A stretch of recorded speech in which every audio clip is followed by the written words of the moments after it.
guys, thanks for joining us on Family Life Today here on YouTube. Make sure you subscribe. You don't want to miss any episodes, so hit the little bell and you'll get notifications and you won't miss anything. And if this encourages you, like it and share it with your friends. Yeah, share it with your friends. Yeah, welcome to Family Life Today. Hey there, David Robbins here, president of Family Life, and I'm joined here with my wife, Meg. Hey, everybody. Before we jump into today's program, we want you to know that each time you listen to Family Life, we pray you experience a deeper relationship with God. And just like you, so many others have been blessed through all of these programs. Here's what one faithful listener and partner had to say about Family Life Today. They shared, "If we had listened to the world's advice, we would be divorced. Instead, through our faith in Christ and many programs from Family Life Today, we are now happily married for over 33 years. And then they continued, they said, "Together, we run a marriage ministry now, encouraging others that with Christ, all things are possible, and your marriage can be healed. We encourage all the couples we work with to listen to the daily encouragement of Family Life Today for guidance in their marriage." Wow, this is the kind of transformation that can take place when we invest in our families. As a donor-supported ministry, we rely on your support. And if you have already given this season, we want to thank you for your partnership in helping families experience time together around the timeless truths of God's Word. And if you haven't yet taken advantage of this great opportunity that is before us with several generous partners coming together to make a matching campaign, there is no better time to give than now while your gift can have double the impact. To find out more, you can go to FamilyLifeToday.com or stick around and we'll share more later in the program. I was at the lowest point in my life then. I've never been suicidal, but where I was there, I imagined that I was standing at the edge of the cliff with my toes off the cliff. And you're a pastor. And I'm a pastor. A believer. A believer who loves the Lord with all my heart.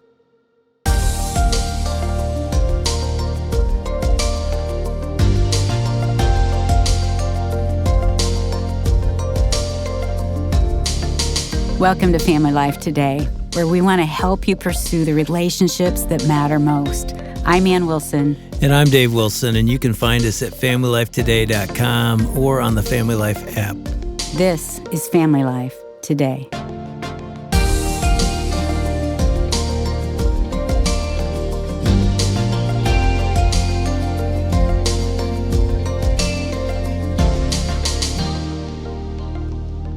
If you want to test a marriage or a family, it's how they respond to what? Pain. Yeah, I think pain, trauma. Us, the valley. When a marriage has to walk through a valley, Which they will. Newsflash, every marriage is headed through a valley, whether it's in the first 6 months, which ours did, or 6 years, or even 15 years. You're going to go there. Every family will face that. And many don't make it. You know, there's not enough strength there. But when a person or a marriage goes through a trial, you find out what's really there. And we started a conversation yesterday with John Onwuchekwa. John, welcome back. Yeah, thanks, man. Glad to be back. And you're just smiling because I got your name without blinking. No, I'm just a genuinely jolly person. I love to smile. You're a teaching pastor at Cornerstone in Atlanta. You're really are you right in the heart of the city? Yeah, it's about a mile southwest of downtown, but we live in a neighborhood that actually predates the city of Atlanta. What? So when you talk about Atlanta, the West End predates the formation of the city of Atlanta. So we're in Atlanta. One of my first experiences in Atlanta. Yeah. Detroit Lions are playing the Falcons at the Georgia Dome. Okay. It's Matt Ryan's first NFL game. Okay. On the third series, he threw a 60-yard bomb and blew us off the thing. Anyway, I couldn't fly with the team. I was preaching, so I had to come in on my own. So I got a rental car, and I'm driving over in the backseat of a rental car to the Georgia Dome. We're like 2 blocks from the Georgia Dome. We stop at a light. Some guy opens the back door and jumps in the back seat of this rental car with me. Is that Atlanta? I'm like, never who is this guy? happened to me.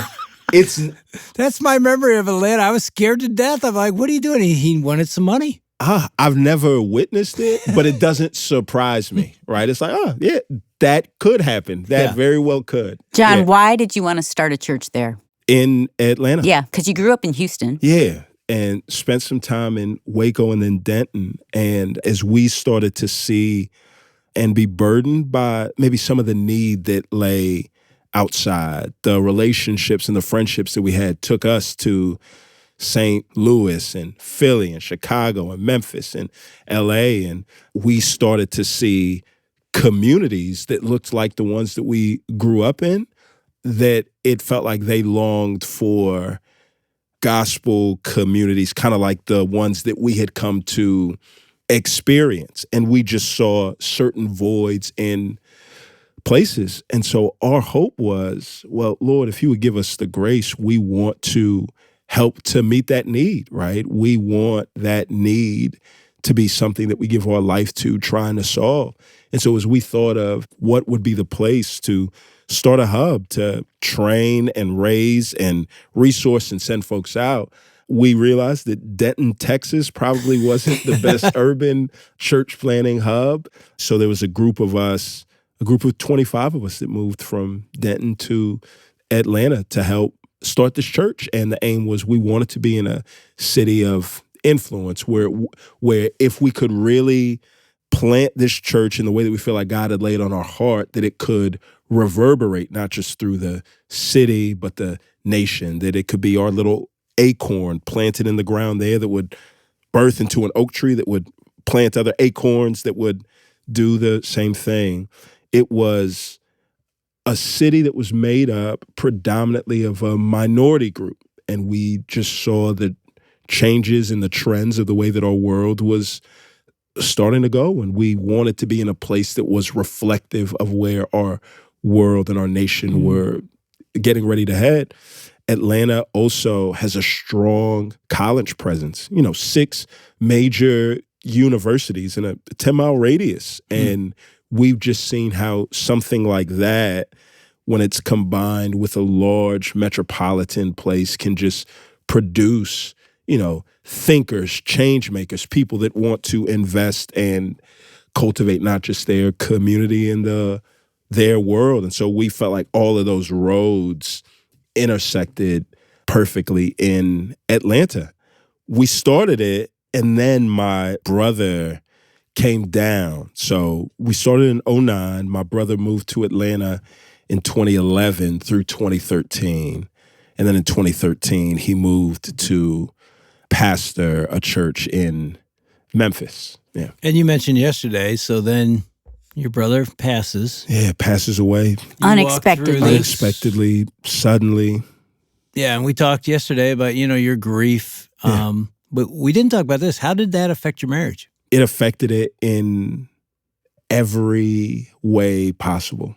I think the clearest story that I had with Chandra walking out and me saying, I'll help you pack if you want to get out. How did you come to that point? Were you in a fight? Yeah, we were in a fight. It was an intense fight.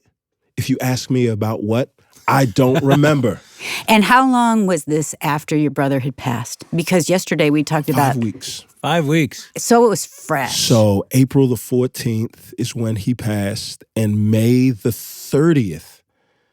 But we had went through 2 weeks of funeral in Memphis, and then Houston, and then Dallas, where we buried him. The week before my brother passed, my wife and I were going to meet a baby girl that we've been trying to adopt for a year after 8 years of infertility. April 10th, that falls through. April 14th, he passes. So it's just frustration upon frustration, disappointment compounded, and it all came to a head. And so she says, I'm out. Yeah, it was the type of thing where most times when we fight or when we argue, I say this with all sincerity, I'm right and she's wrong most of the time. All sincerity. This time, she was right. She was trying to help, and my grief had just put me on the wrong side of every door, right? When she pried and said, how are you? I would feel like, you're prying, leave me alone. You just want me to get back to where I was. I'm not going to go back. When she gave me space, I'm like, you don't care about me. You don't want to be concerned. And so it was just this. There was no win for her. Back and forth, no win for her. And she just got to a point where she's like, I just can't. And it's like, let me help you pack. Did you say that? Let me help you pack. I said those words. Let me help you pack. And then what happened? I mean, those are like, okay, I'm out. So she leaves. She did leave. Yeah, so she leaves the house and instantly, right? And this is where the we and we go on comes from. Which we should say, that's the name of your book, We Go On. The subtitle is Finding Purpose in All of Life's Sorrows and Joys. Yeah. I was at the lowest point in my life then. I've never been suicidal, but where I was there, I imagined that I was standing at the edge of the cliff with my toes off the cliff. And you're a pastor. And I'm a pastor. A believer. A believer who loves the Lord with all my heart. And after she left, in God's grace, the first thing that came to my mind was not, what do I need to do? The first thing that came to my mind was, who do I need to call? And so I texted the other 3 pastors that were at our church who are all close friends of mine, Rich, Mo, and Trip. And this is where it was like providentially, in God's grace, when we were trying to plant this church in the West End, we said, hey, let's all move into the same neighborhood. So we all owned homes in the same neighborhood, blocks from one another. After I text them, less than 5 minutes. They're at your house. They're at my house. Of course they are. And this is why I feel like it's so important, because when you're at the lowest point of your life, the difference in between waiting for somebody to come, waiting 5 minutes and waiting 30 minutes is the difference between suicidal thoughts. Could be life and death, yeah. And suicidal attempts. And I feel like at that point, God's grace was, they were there within 5 minutes. And I was eager to sit in my stubbornness and stew in my self-loathing and tear my family apart. And the reason why my family's not torn apart is not because of my diligence. It's because of theirs, right? So take us back to your house when your 3 friends walk in the door. So they walk in the door, and the first thing I do is I seek to explain why she's wrong and why I'm right, because I feel like y'all gotta know, right? Yeah. Y'all are here. I gotta give you context. And they listen to me, and then they just sit me down and they say, no, John, like, you've got to look at this through her eyes. I remember, like, Trip just sat down and said, no, John, you've changed. You know, he's one of my best friends in all the world. And he sees me, he's like, no, you've changed. And if I see it, how much more can she see it? And she lives with it, and she's been patient.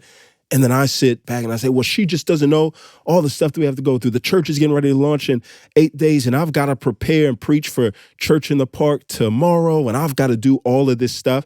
And every weight that I put on what I had to do, Richard, Trip, and Mo was like, all right.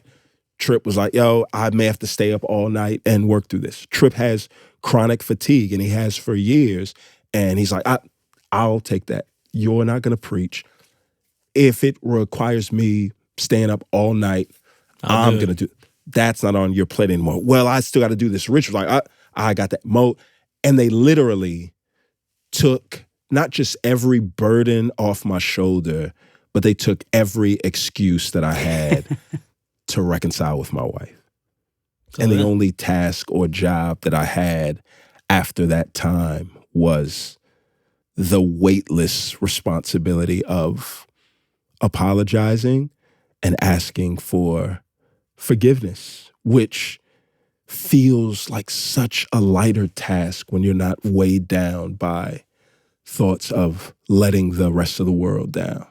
And I still think back to that day fondly, because I think if it wasn't for them, I would have messed up one of God's greatest gifts to me in Chandra. So she came back. She came back. I mean, did you have to go get her? Or? Well, when she left, she didn't think of what. She thought of who. And she called her best friend, who also lived in the West End, because we were getting ready to plant this church. And her friend encouraged her and said, hey, no, John has changed, but he's been through an incredible trauma. And so she helped her to maybe understand or grasp a little more what was at stake. It wasn't just because I had a bad day. It was because my whole world turned upside down. And it was strange because I don't remember what we fought about. And when it came to reconciliation, I don't remember it being a long, drawn-out process. It was, we came, we said our sorries, and it was like, as quickly as we were torn apart, I think we were back together, starting to rebuild our marriage. It is interesting how much grief affects our marriage because it affects us personally. I do remember when my sister was dying, she was in a hospital in Atlanta, actually. She wasn't doing well. She was at the end stages of lung cancer. And I was in the hospital with her, had flown there from Michigan. And I remember one of Dave's best friends called me while I was in the hospital. And I was in the midst of grief, realizing I'm gonna lose her. Yeah. And his friend called and said, "Hey, Ann, I know that you don't plan on going to this wedding in Colorado because your sister's dying. And you guys have been invited." It was a pastor friend of ours, a really good friend. And Dave was planning to go. And you remember this, Dave? He said, "I really think you need to go with Dave because he's really hurting right now." And John, I'm just going to tell you, I was like, he's hurting? Right. Dave's hurting? Yeah. And I was so mad. Like, I'm sitting here with my sister. I may not have weeks with her. I may have days. And my husband's hurting. And I said that to him on the phone, like, dude, do you know what's happening in my life right now? Because you become so, you're just drowning in your own sorrow. And I hadn't considered Dave's. But I think our friend guilted me into it because I thought, Dave is my priority. And so I did end up going to this wedding. Which I think was the wrong decision. Do you think it was? She should have stayed. I probably never said this in 20 years, but yeah, you should have stayed with your sister. I didn't know my buddy called her. But I will say, Dave, the time that we had out there at that wedding, I do remember because we were with our best friends. Yeah. And I can remember I was in the depths of sorrow and grief. Yeah. And yet our friends are funny, man. Right. And I remember laughing, thinking, We were laughing and yeah. That was a good part of it. But it brings up this. When you're going through grief in a marriage or in a family and you're at different places in that grief. And even depression, Dave, there's so many. Yeah. Any one of those, that's what you're talking about. We go on. How do you go on? How do you navigate that? Yeah. Because your wife might have been in a different place. It wasn't her brother. It was yours. She was, so. And yesterday we talked, and even today we've been talking about how that's so necessary. Yeah. And you've taken this all from the study of Ecclesiastes. Yeah. So take us through that, more of that, like as a spouse is struggling. What do you think? So I think it's an interesting point that you bring up as well, too. Like most of the times when our world thinks of living with depression and somebody says, hey, I'm living with depression, we assume that it's their depression. But when you're married and you live with a spouse that's depressed, you can also live with depression vicariously through them. And that starts to affect you and to weigh you down. And so one of the things that I learned in our time was what made it so hard for us is that I was comparing our grief and negating her grief because I felt like it wasn't as much as mine. And sometimes we have a tendency to judge the reality of somebody's grief by our perceived quantity of grief. Sam was my brother, and I'm hurting, and all of this. So my grief is more than yours, therefore mine is more real and yours is less real. And you need to be nicer to me. Right. That's what I would say. Yeah. But the whole time, Chandra is like, no, wait. I've known Sam pretty much as long as I've known you. I'm grieving that I lost him, and I'm grieving because now I look at you and the way that it's changed you. I've lost parts of you. And there's parts of you that I've lost. And so there's ways in which her grief was just as real. And what hurt us the most, or what can hurt you the most, is spending time deciding what to do with grief by comparing it. And it's not a contest. It's not meant to be compared. It's saying, no. Both of us have very real grief that is doing very real things.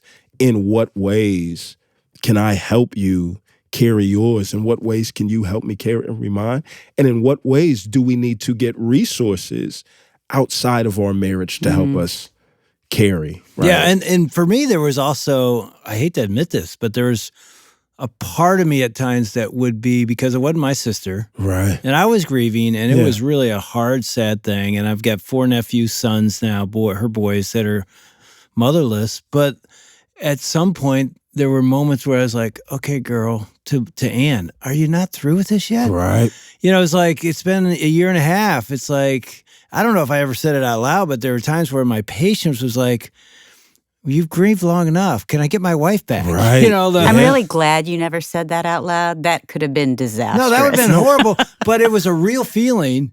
So what do you say to that? So what I say is like, that is a common misconception that folks have. And the one thing that I've learned through grief, right? The most important thing that I've learned through grief is this: grief doesn't have an expiration date.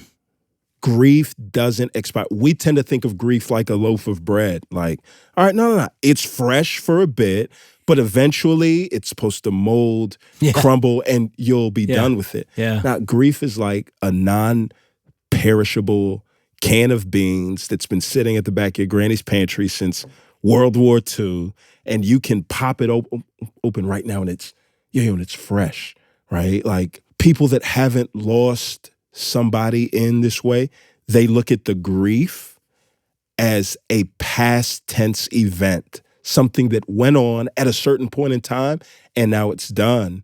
But when you lose somebody that close, it's not past tense, it's present tense. Because every time you go to sleep and you have a dream about them that's real, and you wake up and you realize that they're not there, you rediscover that they're gone, and you grieve once again. And it makes it tough to sleep, because when you have nightmares, you can wake yourself up out of the nightmare. But when you lose somebody, waking up feels like the nightmare.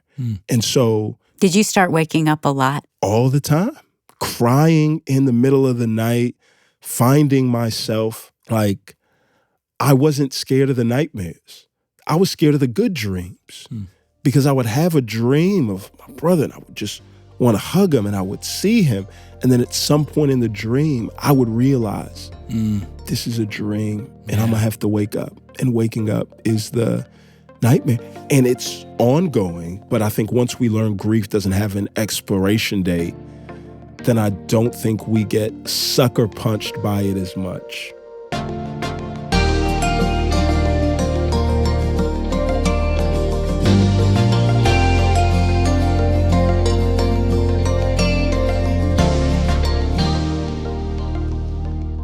You're listening to Dave and Ann Wilson with John Onwuchekwa. His book is called We Go On, Finding Purpose in All of Life's Sorrows and Joys. You can get a copy at FamilyLifeToday.com. Just click on today's resources to find John's book. Or you can call 800-358-6329. That's 800, F as in family, L as in life, and then the word today. And we're in the last days of our matching challenge here at Family Life Today. As we are, I went through and looked at a couple of reviews that people have left as they've listened to this both on the radio and as a podcast. And one of the reviews said, I keep coming back to listen because Dave and Ann constantly offer hope through the gospel of Jesus. I need to be pointed to him, and they do this all the time. This podcast encourages me to hope in Jesus. Thanks, Family Life crew. Well, thanks so much for writing that, and thanks so much for listening. We are encouraged by the fact that you are pointed to the gospel every day. And thanks to partners like you who give to this ministry, it makes all of this possible. In addition to that, some generous ministry partners have offered to match every gift given dollar for dollar until we hit $2.3 million. That's for a one-time gift, or if you become a monthly partner right now, your monthly gifts will be doubled for the next 12 months. Again, you can give today at familylifetoday.com, or you can give us a call at 800-358-6329. That's 800, F as in family, L as in life, and then the word today. Tomorrow on Family Life Today, David and Wilson are joined again with John Onwuchekwa, who shares the rest of his story of how he overcame the trials he faced and finally saw the truth of Jesus in the midst of his suffering. On behalf of David and Wilson, I'm Shelby Abbott. We'll see you back next time for another edition of Family Life Today.